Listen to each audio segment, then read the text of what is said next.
우리 지난 시간에 오스만 제국이었죠. 오스만 제국을 주로 했었고 르네상스의 의의에 대해서 얘기했습니다. 기본적으로 르네상스란 뭐냐? 우리가 잃어버린 그리스 로마죠. 그쵸? 네, 로마의 문화와 예술을 복, 복원이죠. 그쵸? 복원, 네, 부흥해보자 라고 하는 게 르네상스예요. 그래서 다른 말로 문화하고 예술을 따서 문예 부흥 운동이라고도 합니다. 네, 자, 그리고 르네상스라고 하는 말이 자체가 재현이래요. 재현. 그러니까 잃어버렸던 그 그리스 로마 문화를 재현시켜보자. 이런 의미라고 네, 합니다. 자, 그래서 그 르네상스 시대의 이제 배경으로 넘어가 볼 텐데요. 르네상스가 어디서 시작되냐면은 이탈리아에서 시작이 됩니다. 근데 이것도 참 아이러니하죠. 이탈리아 하면은 기본적으로 로마 그 교황청의 영향력이 가장 센 지역이잖아요. 그쵸? 네, 근데 그런 지역에서 르네상스가 발발이 되게 돼요.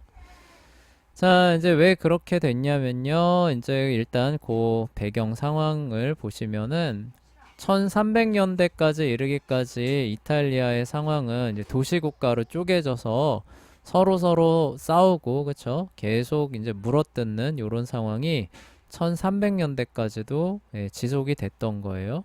그러니까 제대로 그 이탈리아 지역에서 제대로 된 나라가 세워져서 사람들이 안전과 질서를 누렸다라고 역사에 기록된 나라가 동고트 제국 있었잖아요. 그쵸? 근데 네, 그 동고트 제국이 동로마 제국의 그 침공으로 무너졌죠. 그쵸? 그때 이후로 이제 롬바르드족이 수없이 세운 도시국가로서 이제 고 이탈리아가 사실상 존속하게 되잖아요. 그게 뭐 한 AD 한 600년, 700년 경의 일이니까 그러니까 중세 시작부터 중세 끝날 때까지 이탈리아가 계속 그렇게 도시국가로 쪼개져서 혼돈, 무법, 전쟁, 반역 이런 걸로 계속 점철된 겁니다. 그 네, 기간이 어마어마하죠. 한 6, 700년 전부터 시작해서 1300년대까지 이를 테니까 한 5, 600년 될 거 아니에요. 그쵸? 5, 네, 600년 동안 거의 무정부 상황에 이 지속되는 이런 상황이 이제 있었던 거죠. 그래서 오랜 싸움과 혼란에 지친 시민들은 자신들의 자유를 다소 포기하더라도, 그러니까 이 얘기가 뭐냐면은 이제 도시국가로서 있으면은 어느 정도 이제 그 간섭하는 이제 그런 부분들이 이제 적잖아요. 그러니까 중앙 집권화된 왕이 다스리는 것보다 조금 적으니까 이제 그런 상태로 있으면은 이제 그 뭐라고 해야 되나요? 지방의 그런 재량권들이 이제 높은데 그런 부분들을 다소 포기하더라도 평화 질서를 유지해줄 강하고 능력 있는 전제 군주를 원하게 됩니다. 이걸 이제 영어로 그 흔히 말하는 이제 데스팟이라고 얘기를 해요. 영어로 이게 폭군이라고 이제 그 번역이 되는데 이제 그 전제군주라고 보시면 됩니다. 그러니까 그 이전까지는 그게 아니라 이제 오히려 그런 사람들의 권력을 조금 좀 제한하고 자유와 이런 것들을 갈망하는 분위기가 많이 있었는데 근데 그런 상태로 이제 계속 이런 혼란이나 싸움이 계속 이어지니까 차라리 이제 이런 것들을 좀 무시하더라도 좀 그런 게 있잖아요. 그렇죠? 그래서 우리나라 근현대사를 보더라도 이게 조금 나라가 이제 진짜 멸망할 것 같다. 이렇게 되면은 어때요? 차라리 그냥 저기 군사 정부가 그렇죠?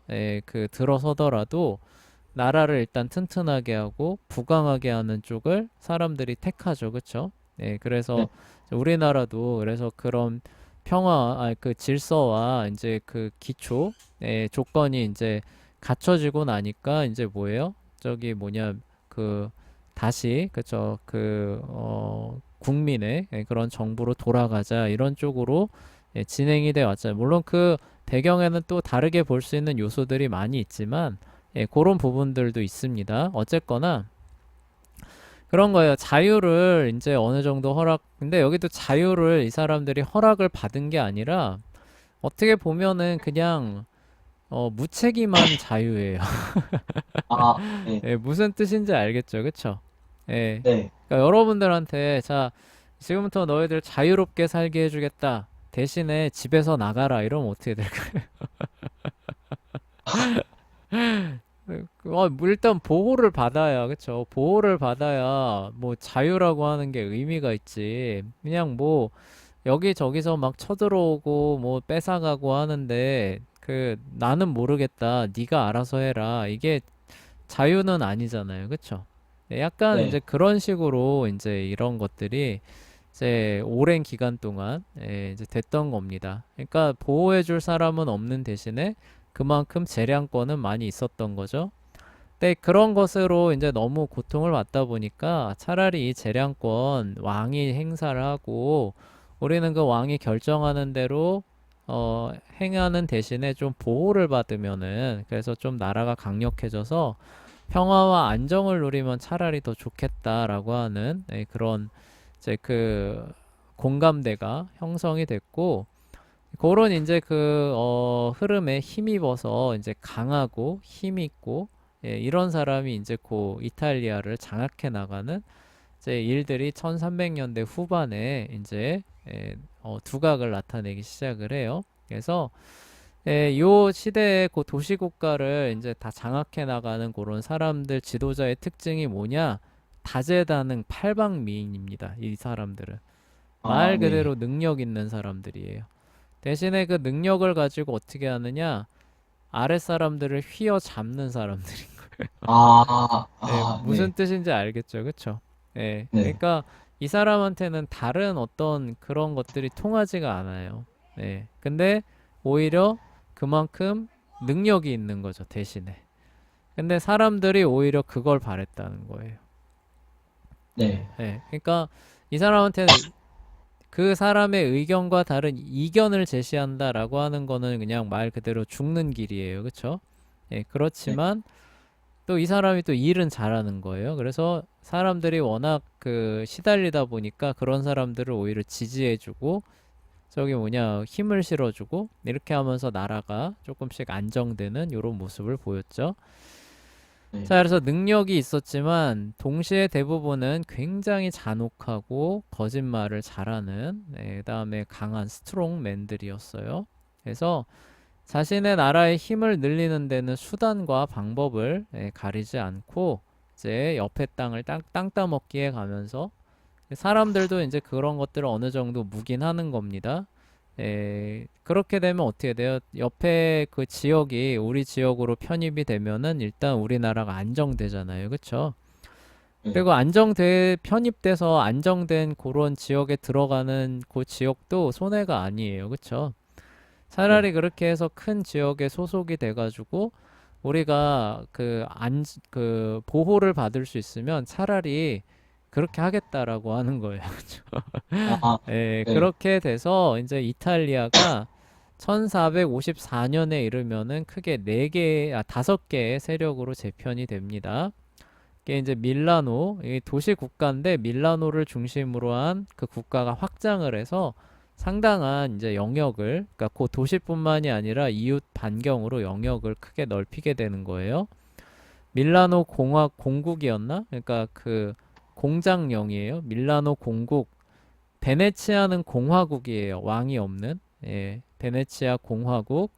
그다음에 피렌체, 플로렌스입니다. 그다음에 교황령, 나폴리 왕국. 5개의 국가로 재편이 되는 게 이제 르네상스가 일어나는 이탈리아의 그 배경 상황이 됐던 거예요. 참고 자료로 이렇게 이제 지도를 이렇게 가지고 왔습니다. 그래서 밀라노를 중심으로 한 부분 이 세력이 이렇게 이제 형성이 되고요. 베네치아를 중심으로 한 세력이 이렇게 프랑스 북부에 이렇게 두 세력이 자리를 잡고요. 그다음에 요 피렌체죠. 피렌체를 중심으로 한 그 세력이 이탈리아 중부에 자리 잡고 이탈리아 중부는 교황령입니다. 가장 그 넓은 세력을 자랑하는 교황령이 로마를 중심으로 자리를 잡죠. 그리고 밑에 이탈리아 남부는 이제 그 나폴리 왕국이에요. 나폴리 왕국. 그래서 이렇게 네 개의 세력권으로 이제 재편이 돼서 어느 정도 이제 전에 말했던 것과 같은 극도의 그런 어떤 전쟁 혼란이 아니라 이번 이제는 조금 안정되는 조금 안정되고 여력도 있고 그런 상황에서 이제 이 르네상스가 일어나니까 그 군주들이 그거를 바탕으로 해서 이제 그 뭐라고 해야 되나요? 국력을 키우려는 그런 이제 모습들을 보이게 돼요. 자, 이제 그런 상황에서 무역의 증가와 세속주의가 발흥을 하게 됩니다. 그러니까 중세가 막을 내리는 거죠.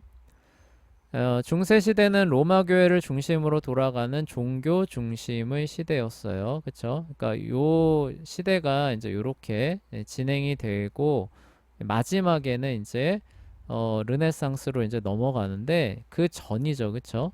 그래서 요렇게 해서 이제 막 통일이 되고 있는 그 시점에는 중세 마렵까지도 기본적으로 유럽은 종교 중심의 시대입니다.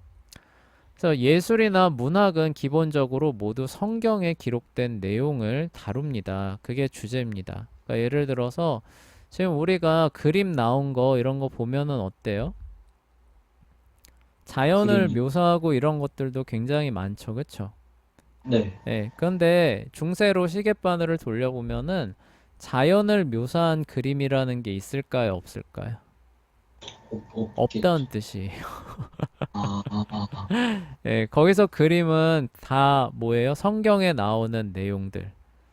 아, 네. 그런 부분들만 이제 이렇게 그림으로 됐고 문학도 마찬가지입니다. 문학 예를 들어서 지금 뭐 연애, 로맨스 소설 이런 거 막 나오죠. 그쵸? 네. 그런 거 시계바늘을 중세로 돌려보면 나올까요? 안 나올까요? 안 안 나오겠죠. 나와요. 근데 사람들 사이에서 이렇게 그 말로 주고받는 말들 가운데는 그런 것들이 여전히 있습니다. 그렇지만 공식적으로 이 책에 기록돼서 이렇게 발행되는 그런 어떤 형태의 글에는 없어요. 그런 게. 그런 게 없고 이제 그 내용은 이제 그 성경과 아니면은 뭐 신학과 교리와 관련돼서 펼쳐지는 그런 이제 소설. 그래서 대표적으로 단테의 신곡 같은 게 있죠. 그쵸? 예, 아, 아, 네. 그 신곡이 뭔지 아시죠? 네. 그래서 이렇게 어, 네, 듣기만 들어봤어요. 듣기만 했어요. 그 내용이 이제 사후세계에 대한 내용이에요. 그런 어떤 그 내용들이 이제 발행이 되는 모습이 이제 있었는데요. 제가 아까 말했던 것처럼 이제 그 근대 시대로 넘어가면서 이제 르네상스가 발흥을 하게 되면서 사람들이 이제 여기에서 탈피를 하기 시작하는 겁니다. 네. 그래서 교육도 로마 교회가 가르치는 내용을 중심으로 이루어지게 돼요. 그러니까 오늘날에는 그 교육이 뭐예요? 기본적으로 과학을 기반으로 해서 교육이 이루어지죠. 그쵸? 네. 그런데 그 중세 시대로 넘어가 보면은 뭘 기반으로 해서 교육이 이루어지냐면 오늘날 과학이 차지하고 세속 교육을 얘기를 하는 거예요. 세속 교육에서 차지하고 있는 과학의 자리를 교황이 차지하고 있는 겁니다. 아, 네. 그러니까 교황이 무슨 말을 했느냐를 바탕으로 해서 교육이 이루어지는 거예요.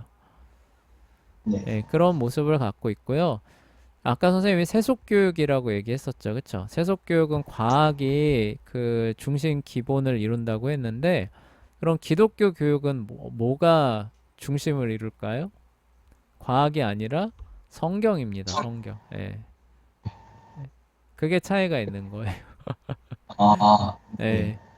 그러니까 기독교 교육은 뭐냐? 과학이 중심 자리가 있는 게 아니라 그 성경이 중심 자리에 있는 거예요. 세속 네. 교육은 뭐냐? 쉽게 말해 무신론에서 흔히 말하는 진화론으로 대표되는 과학이 중심 자리를 차지하고 있는 겁니다.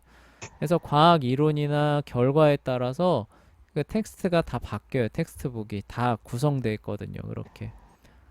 그래서 우리가 배우는 그런 그 뭐냐 어, 그 학교 일반적인 공립학교 교재 가운데서 어떤 일이 일어났는데 그거를 하나님의 섭리라든가 뭐 이런 걸로 가르치는 거 본 적 있어요? 아니, 없죠. 거기서 하나님의 창조에 놀라운 그런 지혜를 발견하고 하나님께 영광 올려드리고 이런 그 내용 들어간 거 본 적 있나요? 예, 어디서 살짝 들어만 봐요. 네. 그게 공립학교 교재에서는 없어요. 그쵸?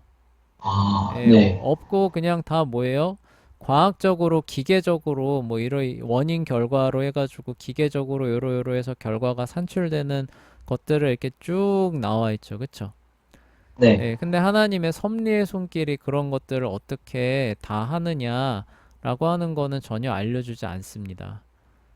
예. 네, 그래서 그런 교육을 받으면은 이 세상이 하나님께서 섭리하셔서 그분 뜻대로 돌아가는 세상이 아니라 마치 기계처럼 사람이 설계해 놓은 그런 것들을 통해서 기계처럼 뚜쭈쭈쭈쭈쭉 돌아가는 그런 곳으로 오해를 하게 돼 있죠. 그쵸?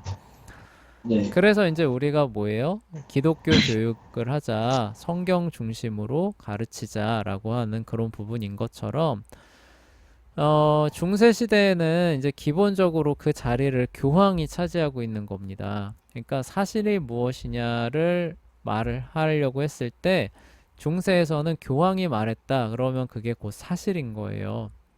그래서 그 말을 바탕으로 해서 열심히 가르친 거죠. 한 1000년 동안 가르쳤는데 근데 이제 이 사람들이 이제 충격을 받게 되는 거예요. 중세 말기에 특히 십자군 전쟁을 치르다 보면서 우리가 그동안 교황님 말씀 믿고 아 진짜 우리가 그 하나님의 백성으로서 진짜 최고의 지위를 달리고 있는 줄 알았는데 밖에 원정 나가 보니까 어때요? 그게 아니잖아요. 그쵸? 네, 예, 그리고 교황이 맨날 뭐 저 축복 선언하면서 예루살렘으로 가라. 승리할 것이다 라고 했는데 어때요? 맨날 깨지잖아요. 그쵸? 그러니까 네, 이제 이 사람들이 이게 점점 그 의문을 품게 되는 거예요. 교황이 말하면은 100% 확실한 사실, 전혀 오류가 없는, 그쵸? 그런 걸로 알고 있었는데 이게 보니까 그리고 나중에 그 중세 말기에 흑사병 겪었잖아요. 흑사병. 네, 그때 선생님이 살짝 얘기했었지만 흑사병 처음에 발병하니까 사람들이 이제 그 사제한테 갑니다. 로마 카톨릭 사제한테 가서 상담을 하는 거예요. 그러니까 로마 카톨릭 사제는 뭐라고 처방해 주냐면은 죄를 지어서 그렇다. 그렇죠? 그러니까 죄를 낫기 위해서 고행을 해라. 네, 이렇게 되니까 어때? 흑사병 알아서 죽을 사람들이 그 마지막에 고행한다고 더 고통받으면서 낫지도 않고 죽는 그런 모습들을 이제 숱하게 보다 보니까 사람들이 이제 그 교황의 권위라고 하는 거에 의문점을 갖게 되는 겁니다. 이런 것들이 이제 동시다발적으로 이제 밀려오다 보니까 중세 사람들은 당연한 것으로 여겼던 로마 교회 교황의 권위라고 하는 것에 이제 의심을 하기 시작하는 거죠. 그쵸? 네, 예, 그리고 거기에서 벗어나서 자유롭고 세속적으로 생각하고 행동하기 시작해요. 네, 네, 여기서 이게 이제 잘 생각해야 됩니다. 자유롭고 세속적으로 생각하고 행동하기 시작했다는 거예요. 그러니까 로마 교회의 부조리에 눈을 뜬 거예요. 그쵸? 그래서 이렇게 더는 안 되겠다라고 문제점을 파악을 한 겁니다. 근데 그 문제점에 대한 해결책을 뭘로 본 거예요? 아, 자유롭고 저, 세속적인 거예요. 그러니까 네, 더는 종교적인 것에 얽매이지 말고 이제 어디에 얽매이지 어느 방향으로 나가자는 거예요? 네, 세속 쪽, 네, 세속적이고 자기 세상에, 생각, 그쵸? 네, 지유적으로, 예, 천천히. 이성, 철학 이쪽으로 사람들이 나아가기 시작하는 건데 이게 바로 르네상스와 뒤에 말하는 계몽주의라고 하는 거를 이제 가져오게 되는 거예요. 네. 근데 여기 이제 뒤에도 나오겠지만 여기서 그 문제 의식은 같아요. 문제 의식은 같은데 해결책을 전혀 다르게 본 사람들이 있습니다. 그 사람들은 뭐예요? 로마 권위에서 벗어나는 건 맞는데 자유롭고 세속적으로 가면 뭐예요? 멸망이니까 어디로 가야 된다? 성경으로 가야 된다라고 하는 사람들이 나와요. 그 네. 사람들이 바로 누굴까요? 아, 그 기, 사람들이 바로 루터와 칼빈 같은 종교 아, 개혁자가 되는 거예요. 네. 예, 무슨 말씀인지 아시겠죠? 그쵸? 네. 예, 그런 이제 흐름들이 그래서 또 하나 생겨나게 됩니다. 그래서 이러한 사회 변화는 근본적으로 십자군 전쟁이 준 충격입니다. 그러니까 유럽 안에서만 봉건 제도 안에서 살면 자기 영지에서만 살잖아요. 그럴 때는 이게 문제인지 몰랐던 거죠. 당연히 예, 그런 건 줄 알고 옳은 건 줄 알고 살아갔었는데 십자군 원정한다고 아랍권 가보니까 이게 이교도고 완전히 원숭이처럼 살고 있고 이래야 되는데 그 사람들이 우리를 볼 때 아이고 저런 개 돼지 같은 게 여기까지 기어가지고 이렇게 돼버렸잖아요. 그쵸? 네. 네, 그러니까 이게 이 사람들이 충격을 받은 거. 왜 이래? 이교도들이 왜 이래? 우리는 교황님 잘 섬기면서 잘 살았는데 왜 이게 왜 이렇게 된 거야? 이제 이렇게 된 거죠. 그쵸?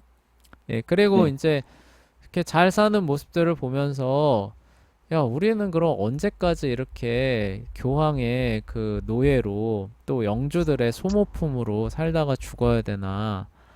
그 죽을 때 죽더라도 저기 있는 그 문명과 좋은 것들을 좀 들여와서 우리 가족들을 조금 더 편안하게 살게 할 수는 없나? 그러니까 이게 벌써 관심사가 약간 바뀌는 거예요. 그러니까 중세 시대에는 천국을 향해 가는 것에 이제 모든 것들을 쏟는 그런 어떤 그 사회 분위기잖아요. 그쵸? 그런데 네. 이제는 뭐예요? 이 세상에서의 삶을 개선하는 쪽으로도 그 관심이 가는 겁니다. 네. 예, 자유롭고 현세적인 그런 그 분위기를 십자군 전쟁이 이제 이렇게 불러일으켜 줬던 거예요. 자, 그 결과로 우리가 전에 살펴봤던 것처럼 무역의 증가를 불러오는 거예요. 그러니까 우리가 필요한 물품을 저기 들여오라는 거죠. 그쵸? 그래서 무역의 증가를 불러왔고 무역의 증가는 도시의 성장이에요. 그쵸? 예, 그래서 그런 사람들이 저기에 가면은 그 물품을 구할 수 있다더라 라고 하게 되니까 어때요? 큰 항구가 있는 도시로 몰려오게 되죠. 그 도시는 거대 도시가 되고 그 도시를 바탕으로 해서 왕이 그 세력을 키워나가면서 봉건 제도를 무너뜨리게 되죠.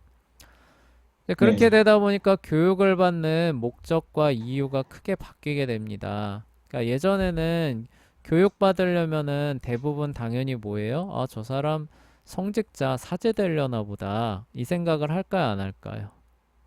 하겠죠. 하겠죠. 글을 배우는 이유와 목적이 뭐예요? 성경 이, 읽고, 그쵸? 네. 그 다음에 아우구스티누스 읽고, 이러려고 배우는 거죠. 그쵸? 네. 그런데 이제는 어때요? 십자군 전쟁 이후에는 어때요? 어, 이, 사람들의 삶의 목표가 뭐예요? 아까 말했던 것처럼 좀 더 사람답게 살아보자. 그래서 네, 자기, 뭐예요?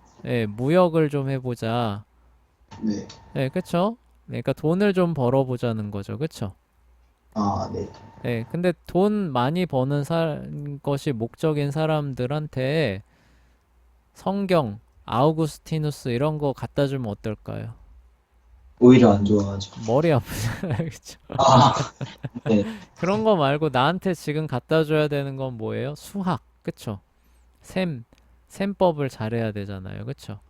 네. 그리고 그다음에 뭐 그 어떤 그 각 지역의 뭐 이런 어떤 풍습들, 그다음에 어떤 풍물들 이런 것들을 기록해 놓은 그런 책들 이런 게 이제 각광을 받게 되는 거죠. 그전에는 뭐예요?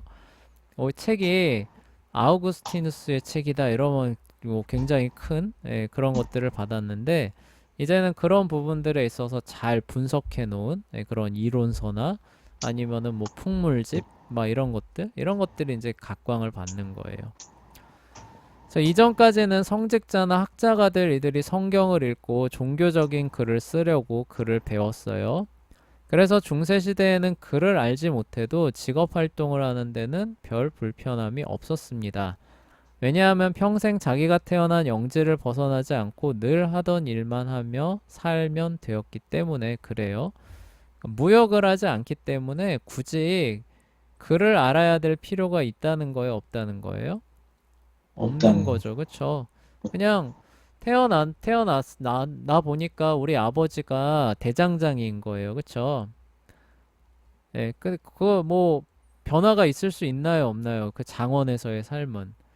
없잖아요. 어, 그쵸? 예, 그 거주 이전도 맘대로 안 되고 직업도 맘대로 바꿀 수 없잖아요. 그쵸? 네. 그러니까 이제 아버지가 대장장이면 어렸을 때부터 아버지 일 거들다가 나도 자연스럽게 대장장이가 돼서 아버지 대장간 물려받고 아버지가 하던 것만큼의 물품을 아버지가 하던 것 정도의 수준으로 생산하기만 하면 살아갈 아, 네. 수가 있게 되는 거잖아요. 그쵸? 네. 그런데 이제는 근데 그렇게 해서 자급자족하던 사회에서는 그렇게 살아갔지만 이제는 그렇게 하면 돼요, 안 돼요? 안 되죠. 아니잖아요. 이제 물품을 만드는 것 자체도 뭐예요? 그렇게 해서 우리끼리 사용하자가 아니라 뭐예요? 시장에다 내다 팔기 위해서 만드는 거잖아요. 그쵸? 네. 상인들이라고 하는 계층이 생겨서 그 상인들이 그런 물품들을 갖다가 시장에 팔려고 돌아다니기 시작했고 그 사람들이 값을 잘 쳐주니까 그 사람한테 팔기 위해서 만드는 사회로 바뀌었잖아요. 그쵸? 네. 그러니까 이전처럼 해서는 이게 또 안 되는 겁니다. 그리고 또 이전처럼 살던 사람들이 더는 이전과 같이는 살지 않겠다라고 하는 그 열심으로 지금 가득 차 있는 상태잖아요. 그쵸? 그래서 네. 도시로 막 몰려들어가지고 새로운 삶, 그쵸? 예, 새로운 길을 개척하려고 하는 그런 지금 그 추세였기 때문에 교육에 어떤 수요가 있다고 해도 예전처럼 그 뭐냐 성직자가 되려고 배우려고 한다. 이게 아니라 이제는 뭐예요? 내가 하려는 무역이나 사업 이런 데 도움이 되는 그런 과목들을 배우려고 하는 그리고 그런 교사들을 찾으려고 하는 이런 쪽으로 교육계가 한번 확 바뀐 거예요.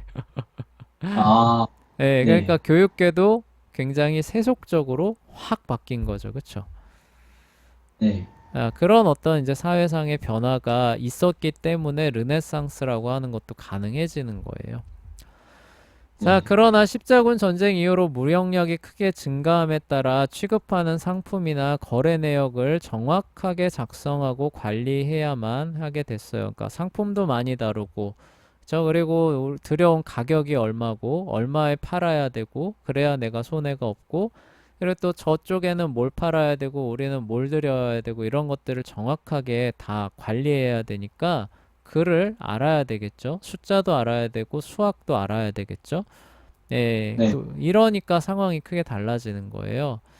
사람들이 성직자가 되기 위해서가 아니라 큰 돈을 벌고, 아까 말했던 겁니다. 자기 가족의 삶을 개선시키려고 글을 배우고 학문을 익히기 시작하게 됩니다. 네. 오늘날 사람들이랑 다를 바가 없죠. 그쵸? 네, 오늘날의 네. 많은 사람들 좋은 대학교 가려고 왜 그렇게 애를 써요? 어, 성공 취업하기 위해서. 예, 좋은 대학교 나와야 좋은 직장을 얻잖아요. 그쵸? 네. 좋은 직장을 얻어야 뭐예요? 경제적으로 어려움 없이 살 수 있으니까 교육에 그만큼 투자를 하는 거잖아요. 그쵸? 네. 이때도 마찬가지라는 거예요. 아, 네. 이때도 왜 저기 학교에 다니면서 글을 읽혀야 되느냐? 아니, 그래야 무역을 잘하고, 그래야 돈을 많이 벌어서 우리가 이 끔찍한 삶을 벗어나서 사람답게 살 수 있지 않느냐. 이렇게 바뀌는 거죠. 네. 그 이전에는 뭐예요? 얘가 저기 글을 배워야 됩니다. 그러면 사람들이 뭐예요? 그런 걸 생각하는 게 아니라, 아, 얘 저기 목사님 될 건가 봐요. 그쵸? 오늘날로 따지면, 그쵸? 네. 목사님 될 거 아니면 글 굳이 배울 이유가 없는데. 예, 네. 이렇게 변했다는 거죠. 그쵸? 네. 그래서 목적 자체가 이 현세를 위한 것으로 바뀌었다. 이게 중요한 거예요. 교육과 문화와 사회가 영원한, 어떻게 보면 영원한 나라죠. 그렇죠? 영적인 것에 맞춰져서 이 수요가 발생하는 것이 아니라 이 현세에 대한 것들 때문에 대규모 수요가 발생하는 그런 상황으로 바뀌었다는 거예요. 네. 예, 그런 부분들이 이제 르네상스라고 하는 게 가능해지는 원동력이 되는데 왜 그렇게 됐느냐라고 하는 부분들에 대해서 설명을 해주는 거죠. 십자군 원정이라고 하는 진짜 큰 어떤 충격이 있었다. 그쵸? 예, 전혀 생각하지 못했던 세상이 실제하는구나라는 걸 보여줬다는 거죠. 그리고 그들이 살아가던 세상이라고 하는 게 굉장히 비참하고 지옥 같았다는 거예요. 그쵸? 예, 네. 사람들이 나오기까지 그랬기 때문에 이런 부분들이 가능했던 거예요. 자, 이런 상황에서 오스만 제국의 군대에 포위된 콘스탄티노플을 탈출한 성직자와 학자들이 그리스 로마의 여러 고전 작품을 가져다 주게 됩니다. 그러니까 안 그래도 그러니까 사람들이 이제 자유롭고 현세적인 삶을 좀 살고 싶고 어떻게 하면은 그렇게 그런 삶을 살 수 있을까 고민하고 있는데 예전에 그렇게 살았던 그리스 로마의 문학 작품들을 왕창 갖다 주면 어떻게 될까요? 어, 지금요? 네, 그, 그런 사람들이 이제 어떻게 하면은 자유롭고 현세적으로 잘 살아갈 수 있을까를 고민하는 사람들이 지금 대다수 사람들을 이루고 있는데, 네, 몰라요. 어떻게 할 줄 모르는 상태예요. 그런데 이렇게 살면은 그렇게 사는 것이다. 내가 그렇게 살았다. 라고 하는 걸 보여주는 작품들을 쭉 갖다 주면 어떻게 될까요? 그 사람들이. 생각이 바뀌겠죠? 그렇죠. 그래 이거야 이렇게 하지 않겠어요? 네. 재현이 축구 잘하고 싶죠. 그렇죠? 네. 잘하고 싶은데 재현이가 저기 그 어떻게 축구를 해야 되는지 전혀 모르는 상태라고 해봅시다. 근데 축구는 잘하고 싶어요. 네. 근데 재현이 앞에 진짜 잘하는 사람의 그런 어떤 동작을 보여주는 그리고 그런 것들을 어떻게 할 수 있는가를 보여주는 그런 교본을 갖다 줬다고 해봐요. 네. 그럼 그래서 열심히 했겠죠? 그쵸 눈이 확 띄겠죠, 그쵸? 예. 네. 나는 이렇게 하여 메시가 되었다. 막 이런 네. 저 메시 공저 호날두 이렇게 된 책을 딱 아, 주면서 재현이한테 딱 주면 어떻겠어요? 그럼 이제 다 그냥 그대로 몇 번씩 읽겠죠? 예, 눈이 뒤집힐 거 아니에요, 그쵸? 네. 그게 이 사람들한테도 동일했다는 거예요. 안 그래도 어떻게 하면은 좀 이렇게 현세적으로 자유롭게 살 수 있을까라고 생각하고 있는데 옛날 고대 시대에 그렇게 살았던 사람들이 이러이러하게 살았다는 걸 보여주는 작품들을 있는데 그런 것들이 이제 동로마에 간직이 돼 있었죠. 근데 그런 것들을 왕창 갖고 콘스탄티노플을 탈출해서 서유럽으로 넘어오면서 그런 것들이 이제 전파가 되기 시작하니까 사람들이 어때요? 눈이 띄는 것과 같은 상황을 가져오겠죠. 그쵸? 그래, 네. 이거였어. 그쵸? 우리가 잃어버렸던 게 이거였어. 우리가 나아가야 할 길이 이거였어. 이렇게 하게 되겠죠. 그쵸? 네. 여기에 빛이 있노라라고. 예, 예, 그래서 그런 것들을 막 이제 섭렵하고 흡수하는 이제 이런 상황이 벌어지게 됩니다. 그래서 그러한 가치관 변화가 더 가속화하게 돼요. 이제 그런 상황이 진행이 되다 보니까 이제 로마 교회 중심적인 세계관 자체의 의문을 제기하는 데까지 이르게 됩니다. 그래서 그 자리에다가 이제 르네상스는 뭘 놓는 거예요?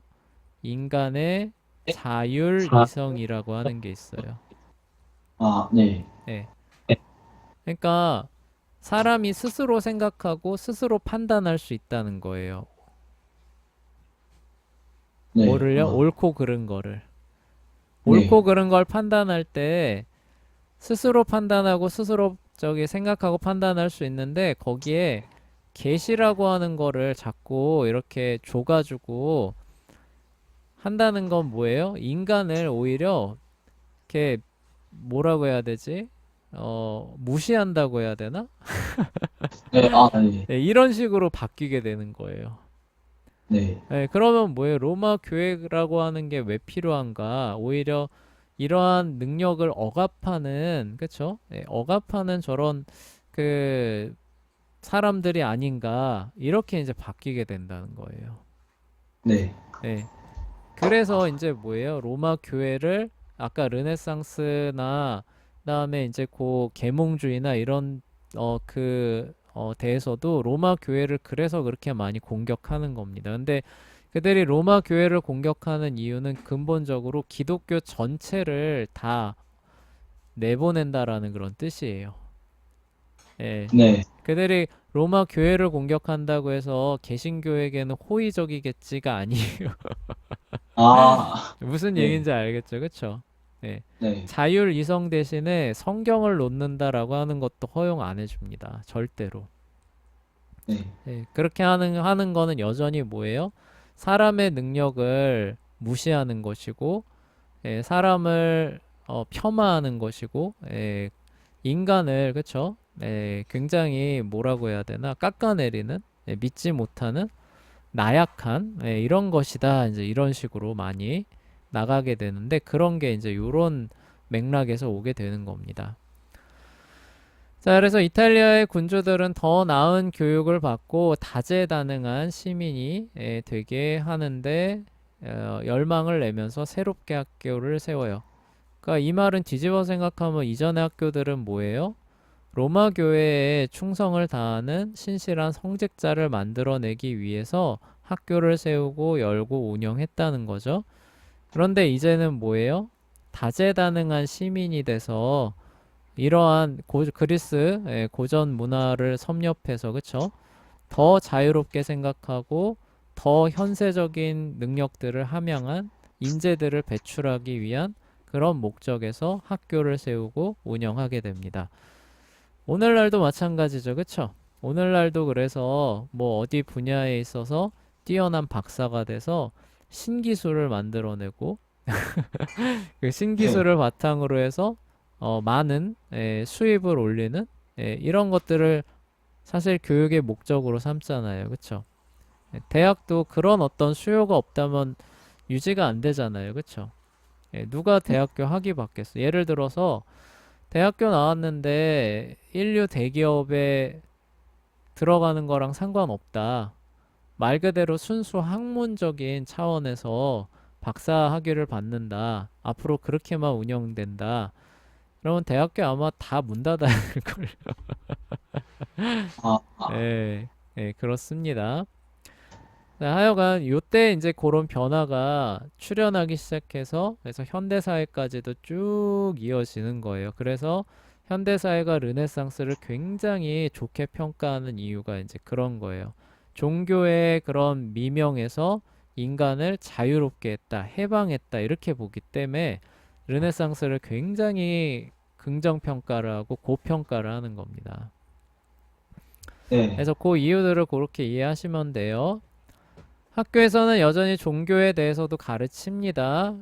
아직은 기독교를 그렇다고 해서 완전히 벗어버리자까진 가지는 못해요. 여전히 친화적이기는 하지만 이렇게 굉장히 배척하는 게 같이 깔려 있는 상태로 가다가 나중에 그게 완전히 본 모습을 이제 나타나게 되는데 그게 바로 이제 계몽주의입니다. 자, 네. 고전 그리스 라틴 문학, 이탈리아 문법, 수사학, 산술, 기하, 음악, 천문, 체육 등도 함께 가르쳤어요.